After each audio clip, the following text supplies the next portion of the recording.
let me get into the big thing.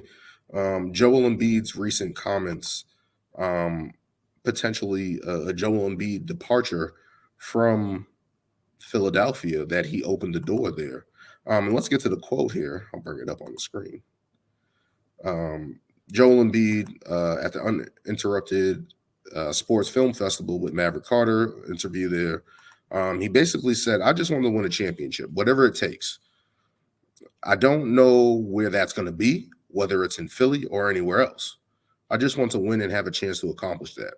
I want to see what it feels like to win that first one, and then you can think about the next one.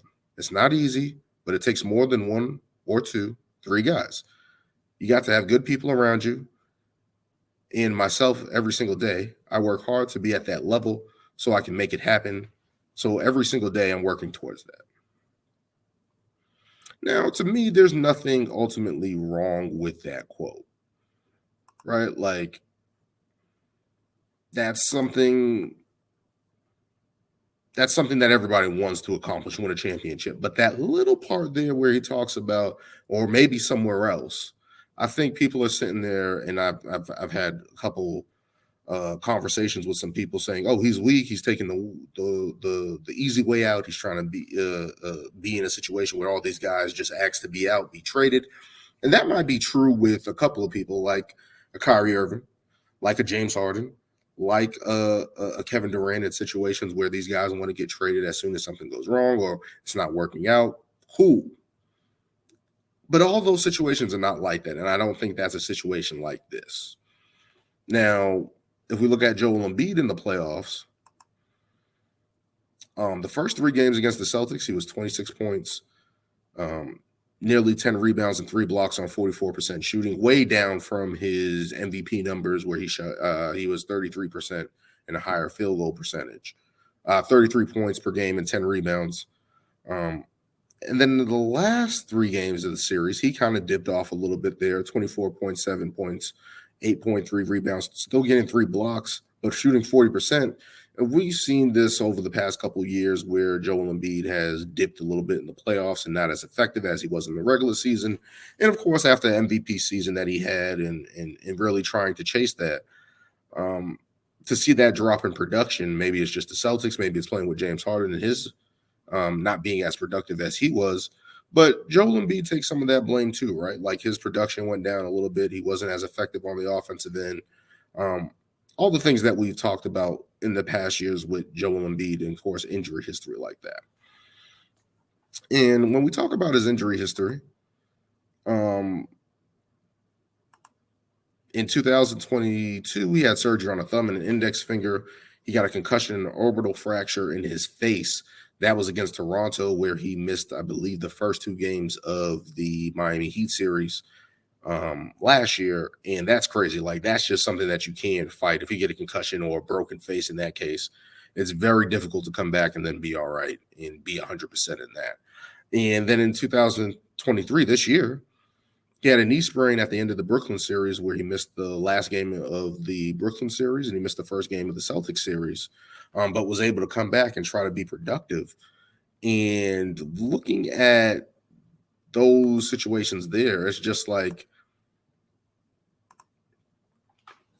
for Joel Embiid, I understand it on a point of putting the franchise on notice. People might say, oh, he's the franchise player. He hasn't been healthy.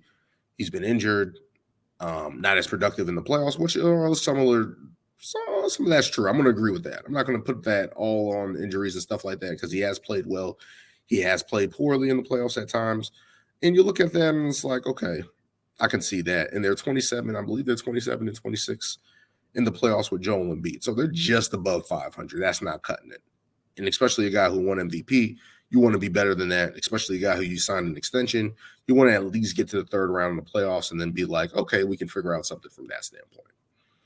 So looking at it from that standpoint, completely understand it on Philly side where they're like, okay, why would you even try to do that when we've been trying to tinker around you and try to build around you? And let's be honest, they have tried to do that, but there have been some bad moves in terms of the whole Ben Simmons situation. Now, Could that have been handled better? Maybe they could have reconciled that and brought Ben Simmons back, or whatever the case may be. But at that point, it was broken. Ben Simmons wanted out. Joel Embiid had to deal with that and had to deal with the franchise babying Ben Simmons, not forcing him to be better, all these other things, and not working on his shot, not getting outside his comfort zone. All these things of that nature with the Ben Simmons deal, which was a lot more extensive, as I believe in the 2021 playoffs, where Ben Simmons was a clusterfuck in those fourth quarters against Atlanta, and really hindered the process of Philly again. And that whole Ben Simmons situation where Joel Embiid had to deal with that sucks. They end up trading for James Harden, who's a Daryl Morey guy, GM from Houston days, and all the stuff. They have a friendship, whatever the case may be. And it works good during the regular season. But in the playoffs, you have the same type of problems that you've had with Ben Simmons, where you just can't advance. And is that fair for Joel Embiid now to deal with this again in the uncertainty of the roster, and especially a weaker roster now?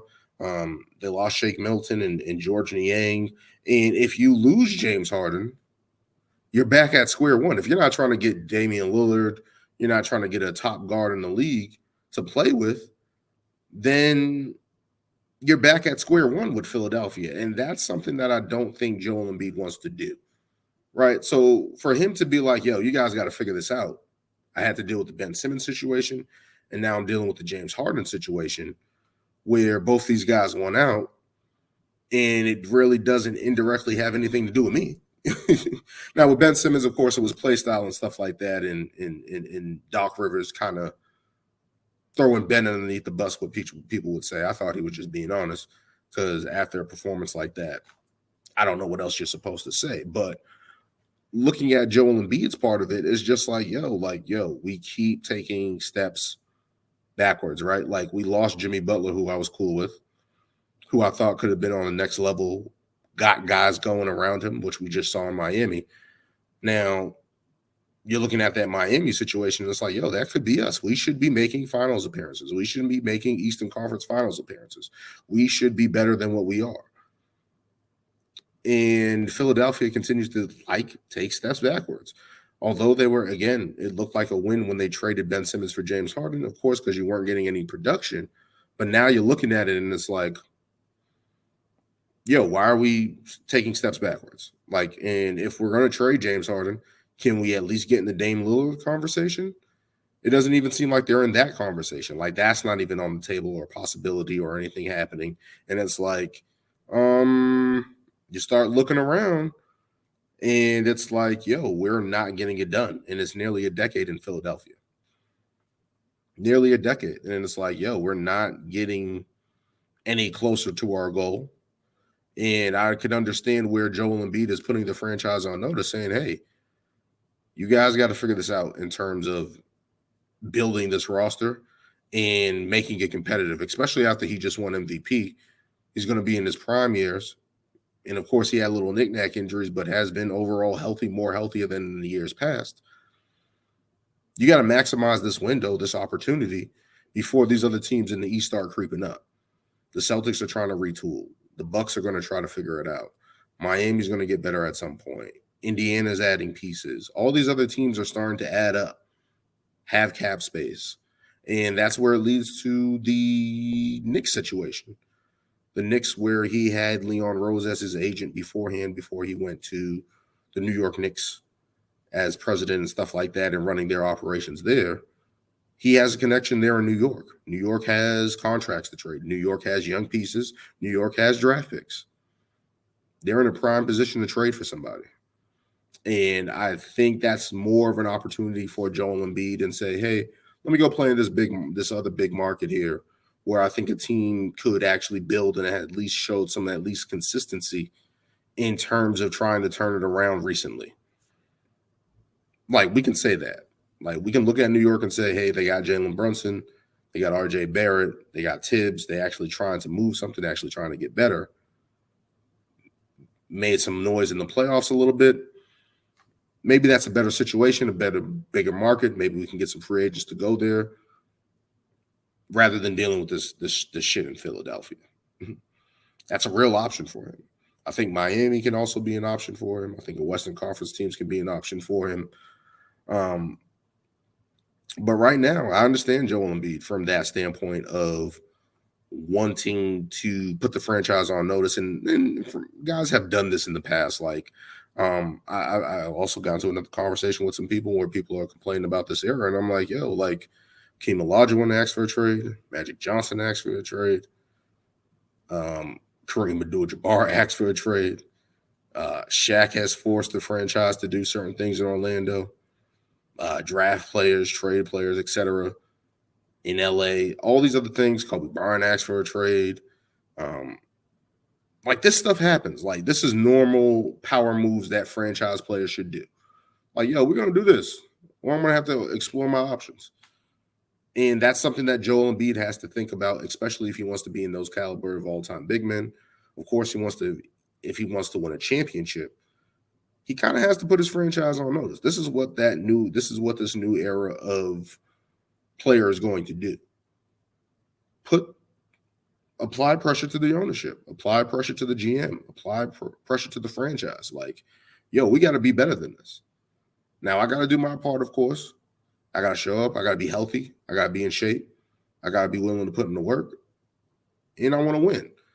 But on the flip side, you guys just can't sell tickets. You guys just can't continue to just fuck around and just not do anything. And I think that's the area where this player is going to speak up more and be in those more direct moves, and have more of a say than they did in the past. And that's what we're continuing to see here. And especially with Joel Embiid doing this, hopefully Philadelphia wakes up for their sake and continue to build around him where he can at least get to the Eastern Conference Finals and get a chance to get into the finals.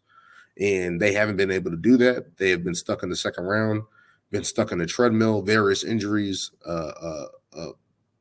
declining players in the playoffs with their production, all types of things. But at some point, that's going to meet the end of the road, right? Like, they either get it done or they don't. And I respect Joel Embiid for doing that and saying, hey, like, with his comments at least, saying, hey, we got to get it done here. And of course, he said he was trolling or whatever the case may be or whatever.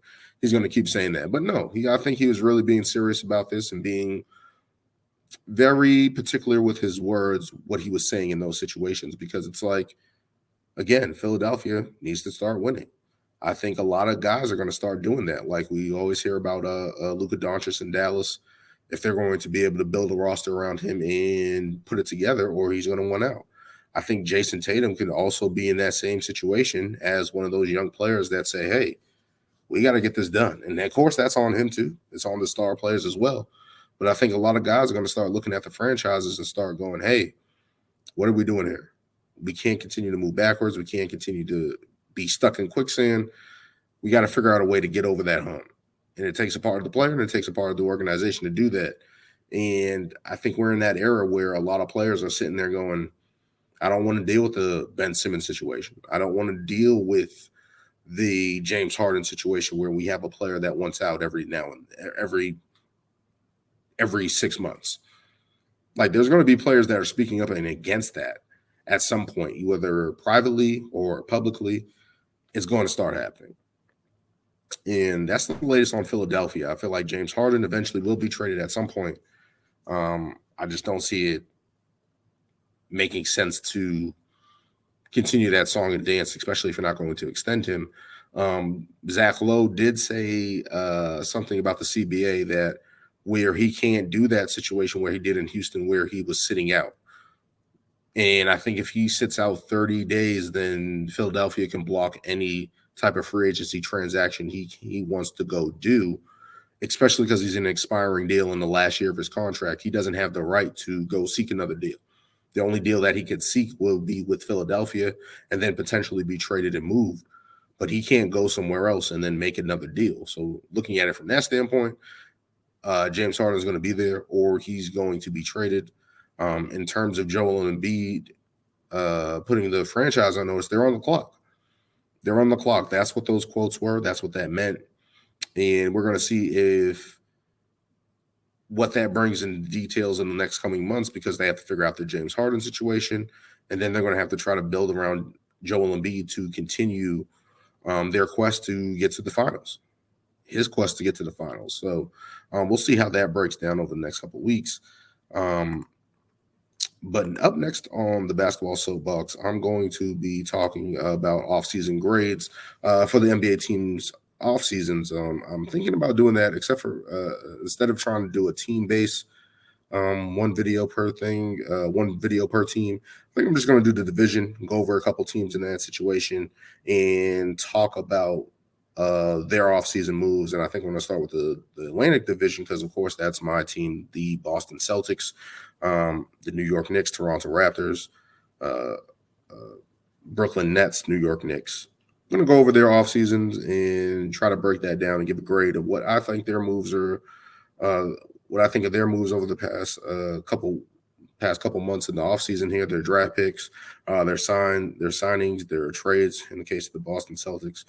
But yeah, I'm going to go over the offseason grades for NBA teams around the league and start with the divisions. I'm going to start with that and continues, of course, my Soapbox Summer video series, which I started with Bomani Jones Bulldoze series, which started on with the New York Knicks. You guys can check that out. Recently just uploaded some videos for Ring Takes, my wrestling podcast, where I just went to AEW Blood and Guts and had a great time with Lewis and talking about wrestling and stuff like that. Of course, we're going on the road to SummerSlam as well there. But first, I'm going to start with the offseason grades for the NBA teams around the league and see what they're doing around the league and get my thoughts about that. Summer League has ended.